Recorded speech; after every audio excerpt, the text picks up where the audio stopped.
Hello everyone, it is your boy Winster and I am back at it again with another video. Today we are putting up to the test the Ragnaraika Traptrix strategy.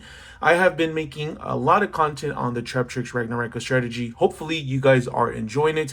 If you guys are, please be sure to hit that subscribe button and also be sure to turn on the notification bell if you guys haven't done those things already. Hopefully this video convinces you. Please be sure to check out the description box, guys. It does help out a lot.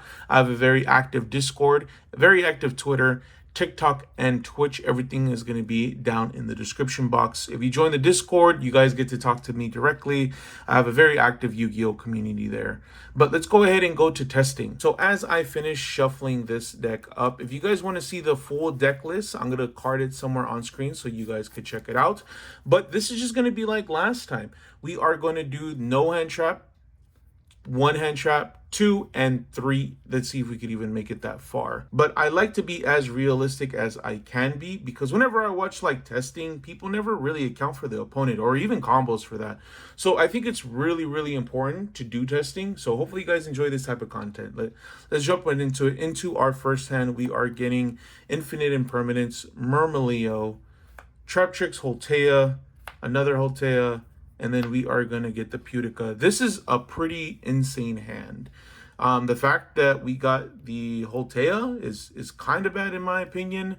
But the fact that we got the Pudica with another name is just absolutely crazy. I think it goes without saying, we're going to normal summon the Pudica, and then we're going to activate the effect. This is the no hand trap situation. So this is what we get with full combo, guys. We're of course going to get the field spell, wherever that may be. Here it is. And the beautiful thing about the field spell is that it just gives us extra normal summon on Traptrix, gives us the extra normal summon on Traptrix monsters. So we're going to go ahead and link off the Pudica.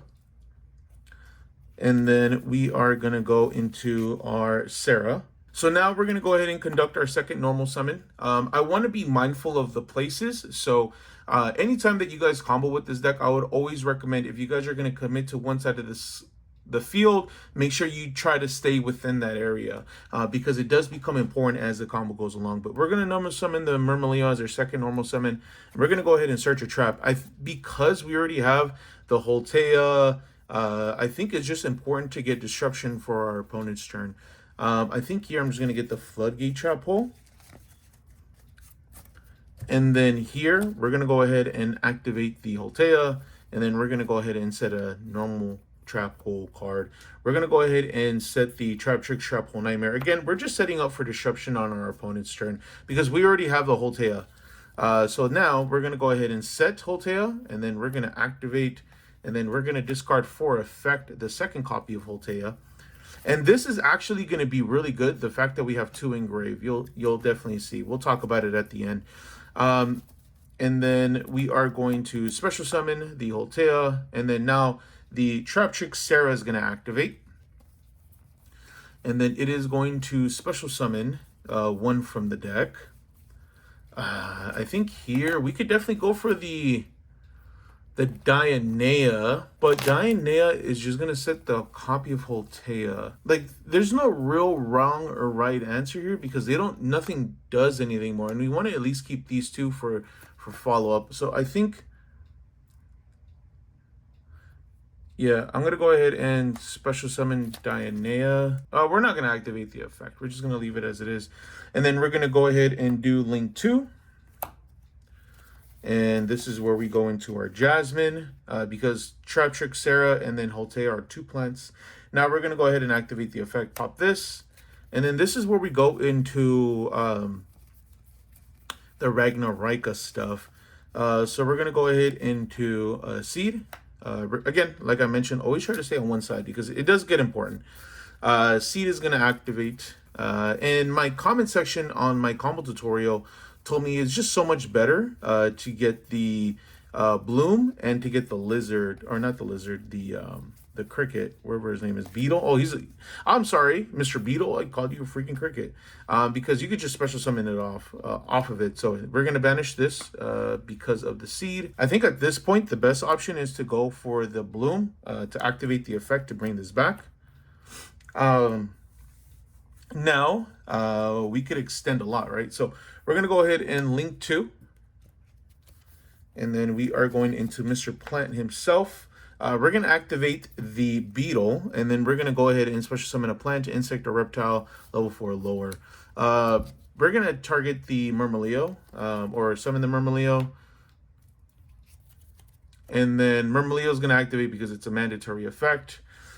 Here, we're actually going to exceed into the Rafflesia, so we get more disruption. And then here, we're going to go ahead and activate Skeletal Soldier, and then we are going to summon the Bloom. And then we're going to go ahead and link 3.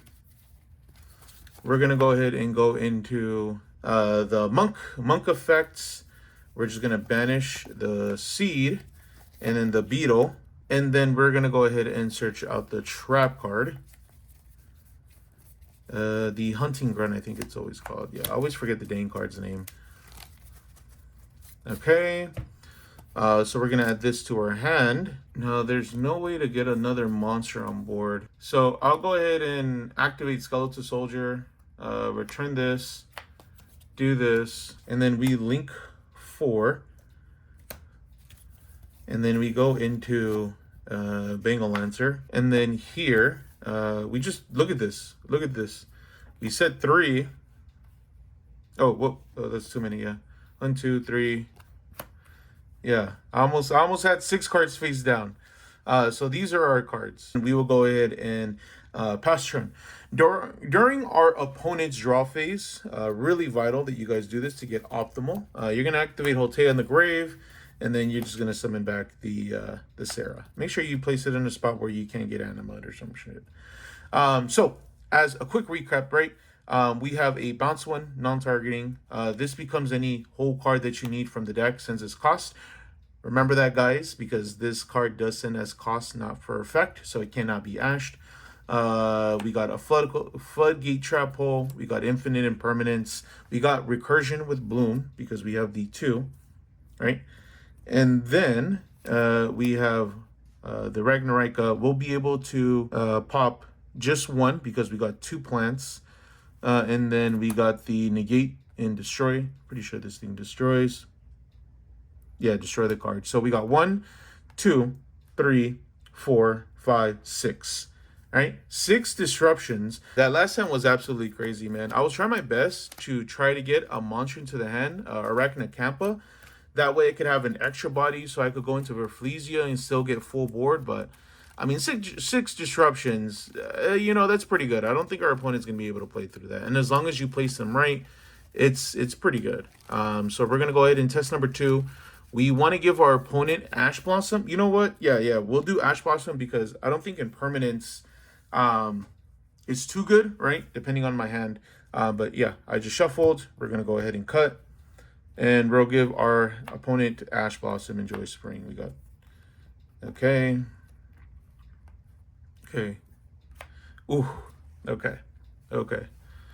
All right, so we want to make sure our opponent is as realistic as possible. They know the entire matchup. So they know that Sarah's important. The normal summon with this deck is a huge commitment.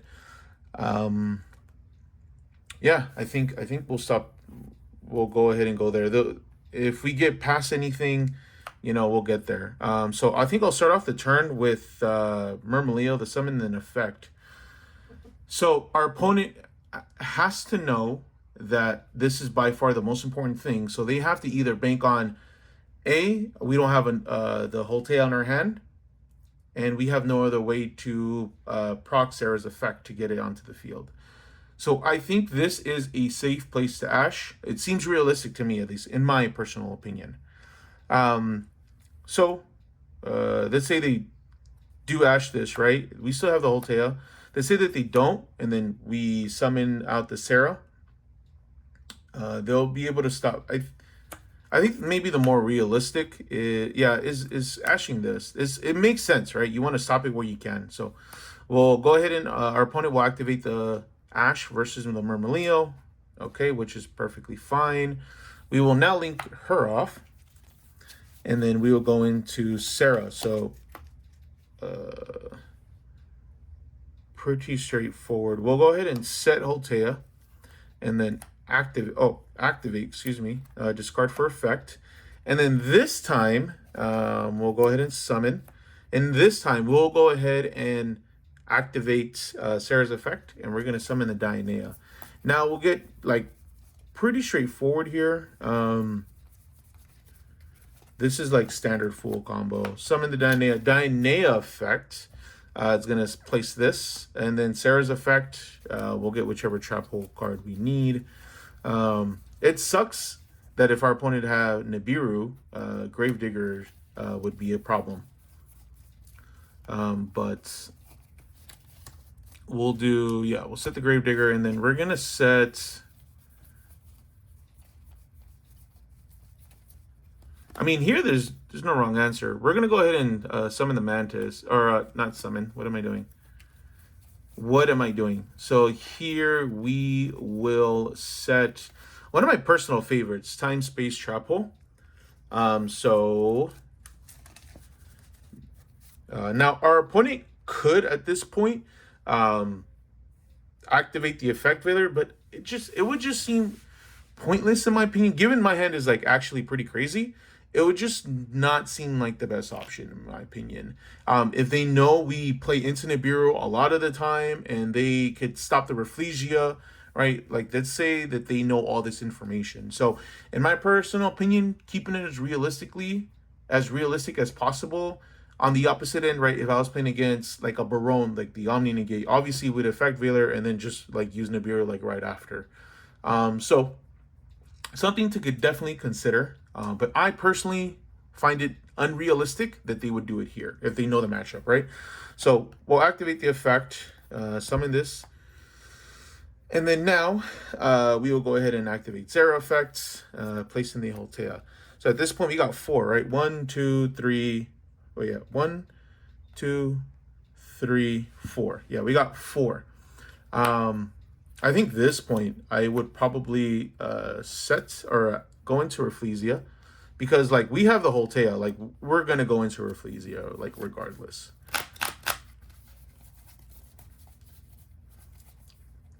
And we'll go into Rafflesia. Okay. And at this point, would our opponent activate? That's our 5th summon. It would make sense, right? I think at this point, before they would probably activate the Effect Veiler, and then, oh, I can't even like Gravedigger's Trap Hole. Oh my god, it's in my hand. So I would get blown up here. I'll go ahead and Effect Veiler.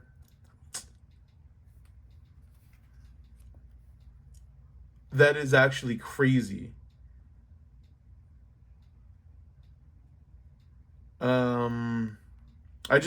I really just noticed that we have the Gravedigger Trap Hole in our hand. I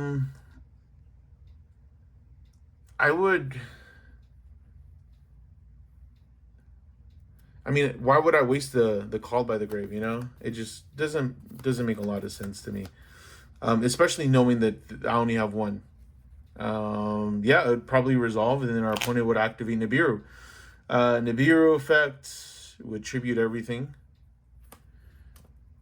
Oh man, I'm cooked. That all gets into the grave. We get a token. I didn't, honestly, probably put it right here, right in defense mode. I would get cooked.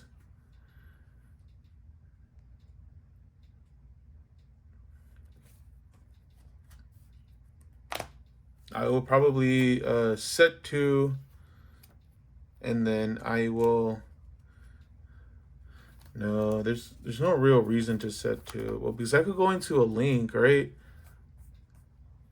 Yeah, I think it's still worth it, right? Because that's 2 cards out of our opponent's hand.